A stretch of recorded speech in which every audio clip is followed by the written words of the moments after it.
this is going to be the best stage playoffs we've ever had in Overwatch League. The NYXL, they want to finish this right now. Vancouver Titans going back to the stage finals.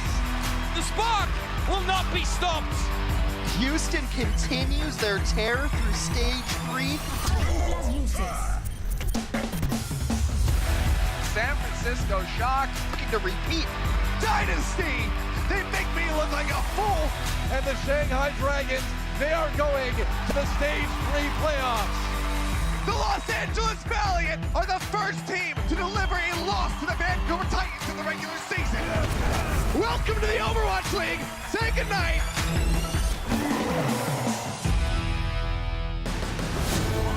What's cracking, Overwatch fans? We've returned from the Atlanta homestand, and we are back in sunny Los Angeles for the Stage 3 playoffs. Today, you'll see our first 2 quarterfinal matches. The Houston Outlaws are making their second stage playoff in team history, and their first of the season. Today, they'll face a tough test against the first place team in our overall standings.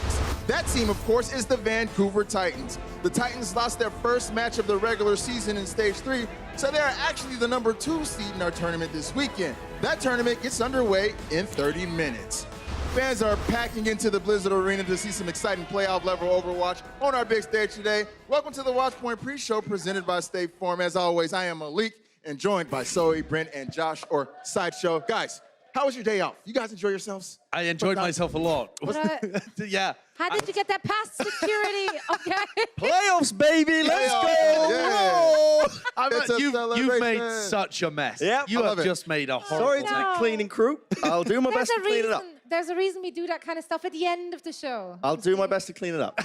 You couldn't probably keep it not. clean for 2 seconds, Brent. As soon as we get Playoffs, back, baby, man. it's playoffs. It's They're going to be so good. I'm pretty hyped, guys. I'm pretty hyped. We almost have too much of a show for you guys today. I hope you can handle it because it's a lot. We'll hear from the stars of the Shanghai Dragons and the NYXL ahead of their quarterfinals clash. The Sparks will definitely be flying in that match. Plus, Twilight and Slime of the Vancouver Titans talk about how their loss to the Valiant remotivated them at just the right time. And we answer a lot of questions on this show, but as we look back at some Stage 3 head scratchers, we're going to ask, well, why though? So here's our Stage 3 playoff bracket. 2 of our 4 quarterfinals matches are going down today, including the number 1 seeded New York Excelsior taking on the Shanghai Dragons. And kicking things off is a very interesting 2 versus 7 matchup between the Houston Outlaws and the Vancouver Titans. The Houston Outlaws went winless in Stage 2, but have turned it around in Stage 3, including a huge win over the San Francisco Shock. The Vancouver Titans did lose that 1 match in Week 3, but have come back to stomp the LA Gladiators in their final match of the stage. Houston lost to the Titans back in Stage 2, but how could they get the W today, Zoe? Well, that's a great question, Malik. Because the Titans have been looking pretty dominant ever since they joined the league, really. But something kind of stood out, which was that they seem to struggle at least a tiny little bit against bunker type of comps. Their team by win percentage was quite a bit lower against any kind of Orisa comps from week 1 to 3. However, if we're looking at week 4, we do see that they did kind of fix that. So now it's again not so easy really to roll up with anything against them. However, how did Houston fare whenever they did play any kind of Orisa comps? Well, actually pretty good. They have a above average win rate when they are opting into bunker comps. Unfortunately, as we see, that's only really happening in roughly 10% of the times. However, when they do it, they're actually looking pretty darn good. I personally really love seeing Muma on that Orisa, for example. Yeah, it's really good, and Jake looks good in the Bastion, too. I think they should Absolutely. definitely embrace that a little more today in that matchup against the Titans. Now, Vancouver finally looked mortal in that loss to the Valiant. Brent, have they fixed anything to avoid that happening again? Yes, yeah, they made one big addition, and he goes by the name of Stitch, the man, the myth, the legend. This guy, a phenomenal Sombra player in his own right, and he has done absolute bits for this team right now. He's looking like one of the better Sombra players we've got in the league, and we've only just seen him come out of hiding, it feels like. He played a little bit earlier in the season, but so far, this is him, and it seems like he will be a staple now for the Vancouver Titans. And this was always the scariest part of Vancouver Titans. You knew they were capable of bringing out a couple of these players on the bench because they've been with this team for such a long time. But statistically speaking, their win percentage goes up to ridiculous levels with Stitch. A team-wide win percentage goes up into the 70% range, whereas before, it was around 53%. So a huge increase in terms of what they're capable of. Yeah, it was a nuts increase. And just looking at that single match against the Gladiators, they looked like they'd figured everything out. The problem is it's only one match, right? It was only that one game against the Gladiators. But if they can keep that level of performance going all the way through the playoffs, I think they should be considered the favorites for the Stage 3 championship here. Because yes, they did lose this one match against the LA Valiant, who had started to look great themselves, but they've only lost twice ever in the entire season. Once in the regular season here to LA Valiant, and once against the San Francisco Shock in the Stage 2 finals. Now, I think that consistency speaks for itself, and if they're able to take what Stitch added to the team and work that into their consistency, they're going to just be a phenom. They're going to be unbelievably good. Can they be scarier than they already are, man? Like, they already look scary. Well, I'll tell you this. Vancouver did not take their first regular season loss lightly. And as Twilight and Slime told us, they don't plan on letting it happen anytime soon. The Vancouver Titans will get themselves into the Stage 3 playoffs. 저희가 스테이지 3 플레이오프를 확정 지었는데 메타가 고쳐, 손보라 고추를 이제 넘어가는 시즌이어서 그 시즌에 약간 어떻게 해야 될지 확신이 없어서 좀 주춤을 했어서 그래서 좀 패배를 했던 것 같고 이제 다시 감 잡았으니까 연승 이어갈 수 있을 것 같아요. The Los Angeles Valiant are the first team to deliver a loss to the Vancouver Titans in the regular season.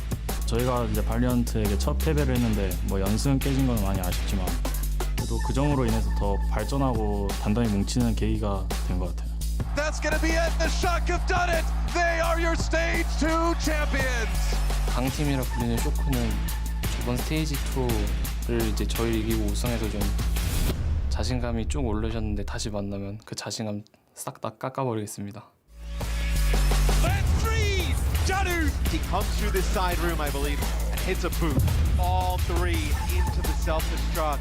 Such a sick play from the Lucio. 플레이오프에서 어느 팀을 만날진 모르겠지만 저를 만나신다면 좀 많이 힘드실 거예요. 피드백 많이 하고 오세요. Oh boy, the spice. Now, Vancouver coach Harsha shed some more light on the team's first loss in a recent interview, saying in part, because of the loss to the Valiant, it was a wake-up call. We're super confident. We feel we can beat everyone again. As long as we can adapt faster, we're set up for the future. The organization's confidence is so high, they scheduled a watch party for the Stage 3 finals before even winning a quarter or semifinal match. This invite doesn't promise the Titans will actually be a part of the finals, but Bryn, are you amused or concerned at the boldness here? Definitely amused. I mean, the only team that can be realistically doing this is the Titans. I mean, you said it, Josh, as well. They've been scarily consistent throughout the entire season. They've lost 2 games so far in this season. That's just absurd, realistically. And yeah, I mean, I'm expecting with Stitch in the lineup. I mean, today's going to be a good showing for sure. But I mean, I love how motivated they are to get revenge on the Shock as well. Yes. I think that was one of the primary reasons why Shock slaughtered Stage 2, because they'd lost to the Titans and came back in with that fire, that desire to win. And I think it's so good for the Titans that they lost to Valiant and lost to Shock, because they're going to come out and slam again. I can feel it in my bones. Smash their confidence to 0. I love it. I love it. Confidence is a theme on today's show. And when we come back, we'll hear from more players who think the Stage 3 titles is theirs to lose. The stars of the NYXL and the Shanghai Dragons explain why they should be considered the favorites when we return on the Watchpoint pre-show. The Overwatch League is brought to you by T-Mobile, now connecting 99% of Overwatch League fans. Catch your league on America's network, T-Mobile.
right, ladies and gentlemen, you saw it right there. The grand finals are coming to Philadelphia's Wells Fargo Center on September 29th.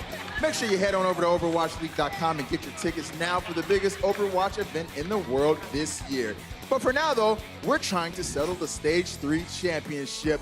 The number 8 seeded Shanghai Dragons are making their second straight playoff appearance, while the number 1 NYXL are making a record 7th. Though New York has been to every stage playoff, they haven't won since Stage 3 a year ago. As the only undefeated team in Stage 3, is there any reason the NYXL shouldn't think that they'll be able to take the title this weekend, Zoe?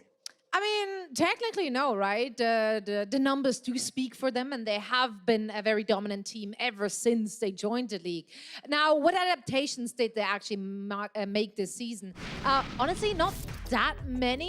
If we're looking at the hero usage for this stage, at least, yes, we see a big increase in Ana. Jonak has been kind of going away from the Zenyatta and played a lot more Ana. In fact, he has the most Ana played in this stage in the league. And, of course, we had the Zombra from Sebiobi. Didn't impress in the first game, then he started impressing. But then we looked at the numbers and we're kind of confused because the numbers itself didn't quite look as convincing. Yes, he gets a lot done offensively with those final blows. The rest of it didn't look super appealing. However, it is the way the team plays around him and with him which makes it work so well. So it's not necessarily him like throwing out those big numbers. It is really just the way New York has been adapting in the way of them engaging in team fights, as well as how they position themselves on maps, which is why they don't need to counter Ephara with anything specific. They just kind of readjust their own positioning and make it work.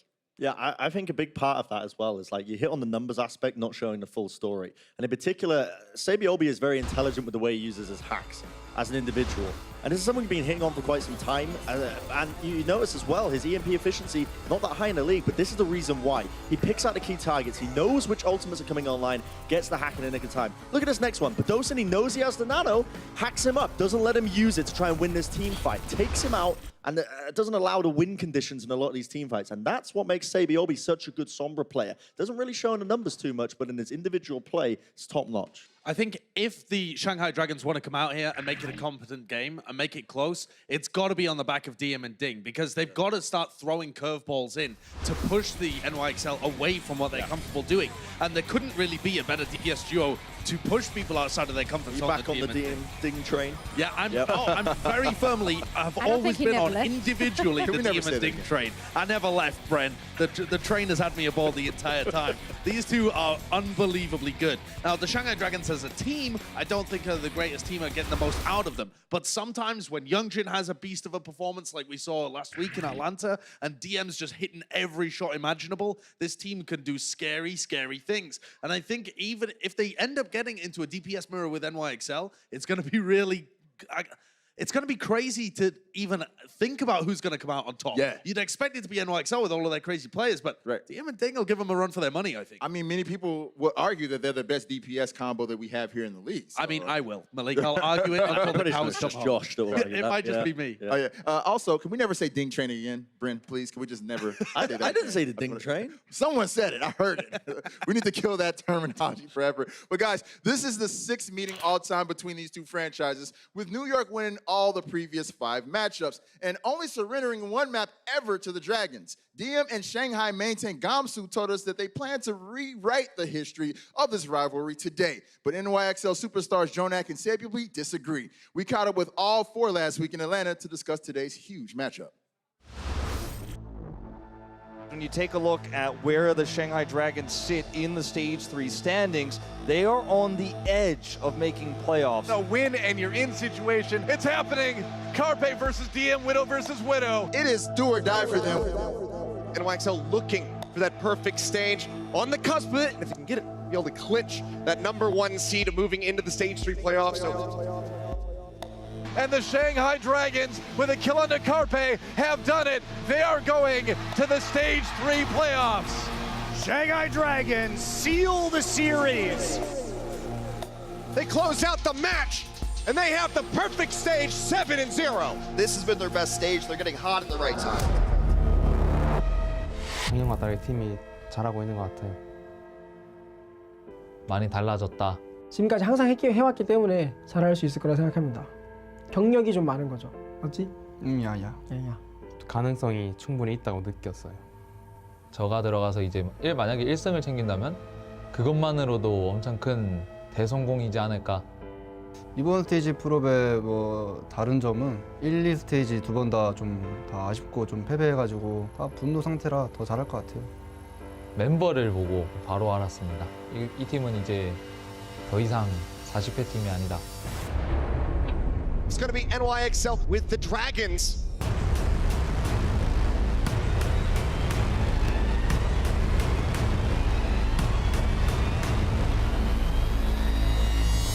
제 생각에 뉴욕을 꺾으려면은 저희의 공격적인 부분을 더 강력하게 다듬어야 될 것 같아요. 일단 DM 선수의 정말 훌륭한 위도가 있다고 생각하고요. 세빌빈 선수가 손브라로 계속 해킹하면은 아무리 띵과 DM이라도 회의하지 못할 거라 생각합니다. 야, 위도 해킹 맞죠? 어차피 머리 맞아.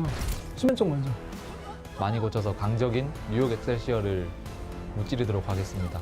자, 일단 어떻게 8강 상하이전만 진짜 완벽하게 생각할 수 있냐면 하나씩 좀 무너뜨린다는 마인드로 가져서 좋다.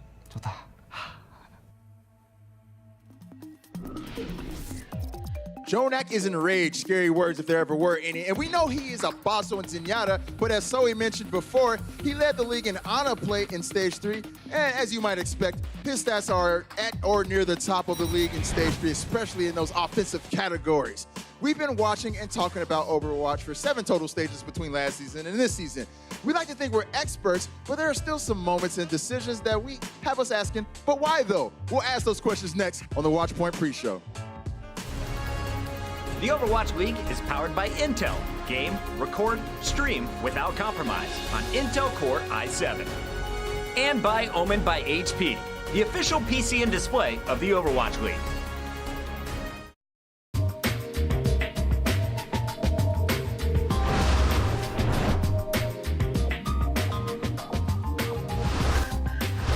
It's even between them. That was a fake.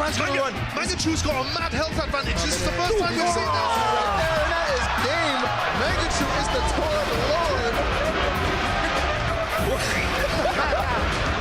Prostrate at the champion's feet. Well, that might just be all she wrote, but New York has pulled back fights. Mars, oh my God, what a dart! Yeah, sick place from Hago. There we go. Sleep dart over the ocean. You're not going to kill him the normal way, so you got to drop him in. Yep. And you don't really need the double sniper after point A anyway. You can still run it, but you don't often do it. Whoa. Yeah. You only need one. You only need one sniper right now, clearly. If you are Atlanta Ray, 3 kills for Baby Bay. All right. Both going to be going low. Otto uses his own. Stratus is in. He's going to be taken down. Puckle goes down. Stratus comes back with a no fist. And he absolutely pops off. Stratus, the madman. They field him on the starting roster. He comes in clutch. Especially they swapped off the far. They could go for the Roadhog. All right, Supercharger, they're just going in with the Mercy, like the Mercy boost, plus the Supercharger. That's a ton of damage, but it doesn't matter if DM finds her head. Luffy down as well. DM finds another one. Eliminates Neptuno as well.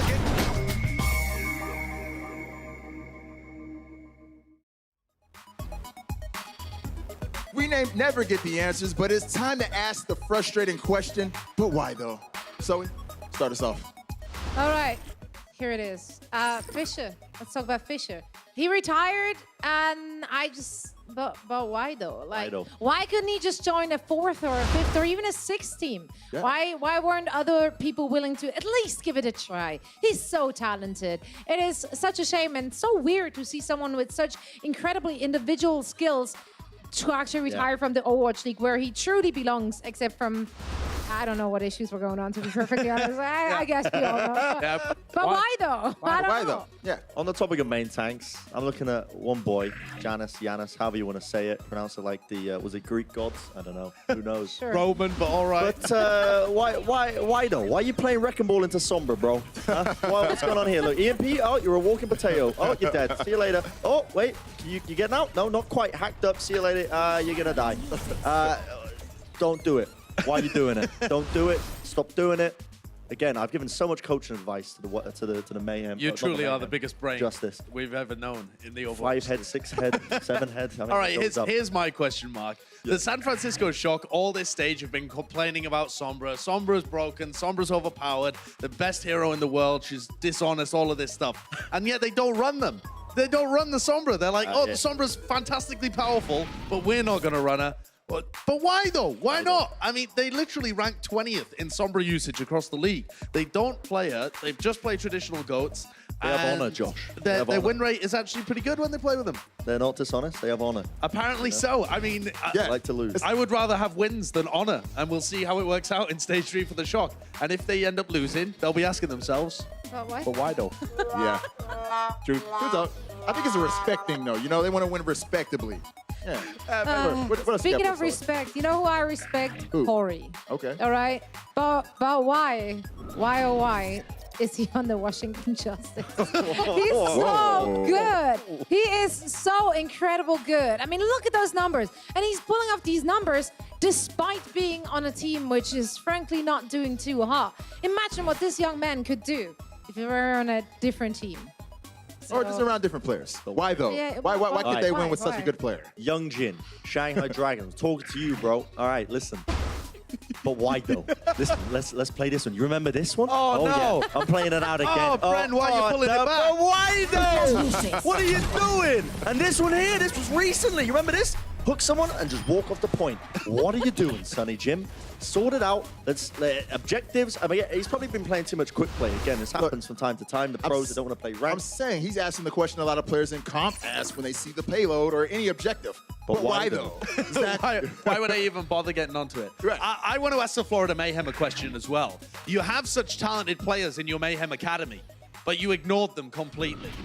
Why, though? Like, actually, why did you ignore these players? Fact Fiction, Shax, Mangachu was previously in there. Promise, they dropped Logix from last season as well. 3 of these guys have gone to the Valiant and are now in the Stage 3 playoffs and looking like a team that could potentially take it. And Mayhem watching from the outside. Oh, man. Why, though? Premium players from the Florida Mayhem Academy team. I love it. I love it, guys. All right. Well, enough questions. It's time to get back to some answers. That's because we're less than 10 minutes from the Stage 3 playoffs kicking off. We'll reveal our complete bracket predictions next on the Watchpoint pre-show presented by State Farm. Coca-Cola is the official refreshment of the Overwatch League.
Here go the Houston Outlaws, a team reinvigorated here in Stage 3. Earlier this stage, they were able to take out the Stage 2 champions, the San Francisco Shock, but now they got to go up against our Stage 1 champions, the Vancouver Titans. who are looking to make it back to prominence, back to winning another stage, and looking for some revenge after losing some matches earlier this stage. Now it's time to reveal our analyst brackets for these Stage 3 playoffs. So he's going all chalk this time around, with the better seed winning every single matchup, and her eventual champ is the #1 undefeated New York Excelsior. Playing it safe. Prince got some other ideas, though. He thinks the Dragons knock out the New York Excelsior right out the gates today. He also has the LA Valiant beating Hangzhou tomorrow and making a run all the way to the Stage 3 championship, where they will beat the Titans to take the title. But I guess Brent's predictions aren't that wild, since Sideshow is on the board with the Valiant making a deep run as well. Josh does think the New York gets it done today before falling to LA. 2 of our 3 analysts think the Los Angeles Valiant will be the Stage 3 champions. Wow. But for today, though, so you said Brent straight on this Shanghai upset pick in a 30-second face-off. You mind doing that? Oh yeah, absolutely. Well, Brent, okay, here's the thing, right? I'm a person with, I like numbers. So here are some numbers for you. Oh, These are your incorrect predictions this season, followed by incorrect predictions that the Dragons will win all time, which is at 49, Brent. Brennan Hook, 49. Yep. Also, Hey, you really did get away with New it. York Excelsior? Oh, yeah, you're a bunch of chokers at playoffs? Whoa. Oh, okay, yeah. Oh, Shanghai are probably going to win? All right, solid, yeah. Yeah, I'll catch you up later, yeah. Wow. Jokers. All right. Sideshow, anything you want to add to that? Who wins the face-off? I mean, Brent's always wrong, so I think he'll be wrong again. NYXL will play the better Sombra Goats. All right, there it is, guys. Well, that does it for the Watchpoint pre-show presented by State Farm. Enjoy the quarterfinals.